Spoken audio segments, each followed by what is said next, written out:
नमस्ते। इस वीडियो में मैं आपको दिखाऊंगा कि iOS 26 में स्क्रीनशॉट कैसे लें।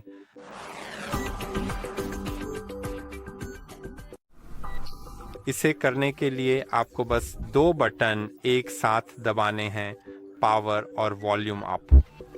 जैसे ही आप पावर और वॉल्यूम अप एक साथ दबाते हैं, आपको यह स्क्रीन दिखाई देगी।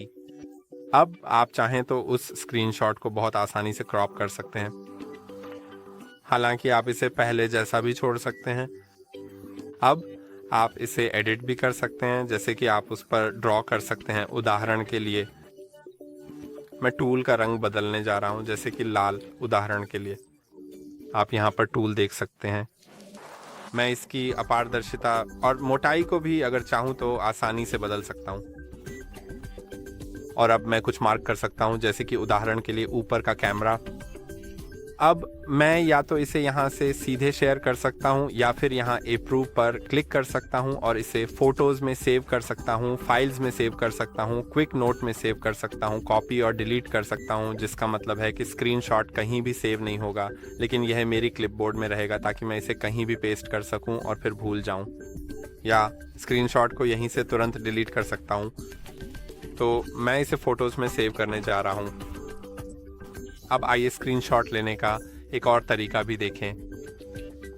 और इस तरीके के लिए आपको सबसे पहले सेटिंग्स में जाना होगा, तो चलिए वहां चलते हैं। अब बस नीचे स्क्रॉल करें और एक्सेसिबिलिटी पर जाएं और अब ढूंढें माफ कीजिए, असिस्टिव टच। सही है, तो असिस्टिव टच मुझे लगता है टच में ही होगा, है ना? हाँ, टच के अंदर ही आपको असिस्टिव टच का विकल्प मिलेगा। बस थोड़ा सा नीचे और देखें, आपको ये आसानी से मिल जाएगा।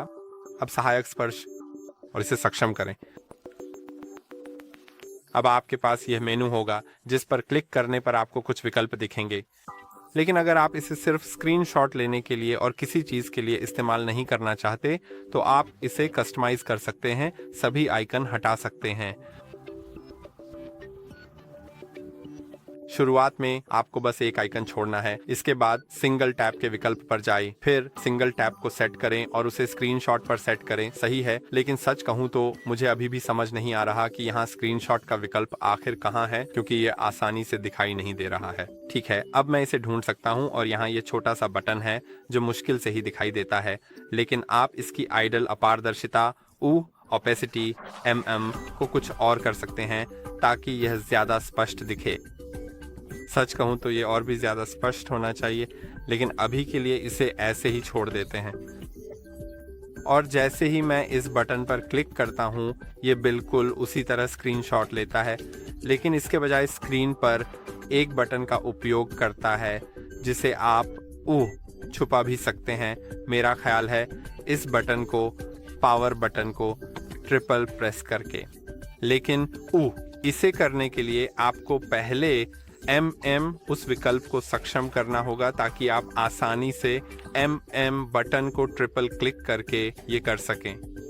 तो मुझे सच में नहीं पता कि मैं इसे कहाँ कर सकता हूँ। मैं बाद में इसे ढूंढ लूँगा, लेकिन चलिए तीसरी विधि भी देखते हैं, जो है बैक टैप। और बैक टैप आपको यह सेट करने देता है कि आप अपनी स्क्रीन के पीछे डबल या ट्रिपल टैप करें। तो मैं इसे डबल टैप पर स्क्रीनशॉट लेने के लिए सेट करने जा रहा हूँ। ठीक है, और अब जब मैं डिवाइस के पीछे डबल टैप करता हूं, तो इसे ऊपर की तरफ करना बेहतर है, क्योंकि यहां इसे पहचाने जाने की संभावना ज़्यादा होती है। आप देख सकते हैं कि स्क्रीनशॉट लिया गया है और यह भी बताया गया कि बैक टैप डिटेक्ट हुआ है। अब मैं यहां साइड बटन ढूंढने की कोशिश करूंगा शायद।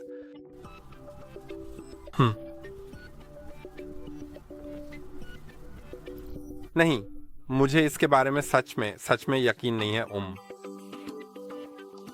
मुझे पहले पता था कि ये कहाँ है। मैं इसे ढूंढता हूँ और फिर आपको बताता हूँ। ठीक है, तो ये बस एक्सेसिबिलिटी में ही था। आप एक्सेसिबिलिटी शॉर्टकट ढूंढ सकते हैं और अब आप साइड बटन को ट्रिपल क्लिक करने का विकल्प पा सकते हैं और बस असिस्टिव टच को सक्षम करें, सुनिश्चित करें कि ये टिक किया हुआ है। और अब जब आप साइड बटन को ट्रिपल क्लिक करेंगे, मैंने डबल क्लिक किया था, चलिए फिर से कोशिश करते हैं। फिर ये बटन छुप जाएगा, लेकिन मुझे नहीं लगता कि ये उतना ज़रूरी है अगर आपको पहले से ही दो अन्य तरीके पता हैं, जैसे कि एक साथ दो कीज दबाना पावर और वॉल्यूम ऑफ या डबल बैक टैप अगर आपने उसे सक्षम किया है। और मुझे उम्मीद है कि यह वीडियो आपके लिए मददगार रहा होगा। लाइक और सब्सक्राइब करना ना भूलें और अगली वीडियो में मिलते हैं।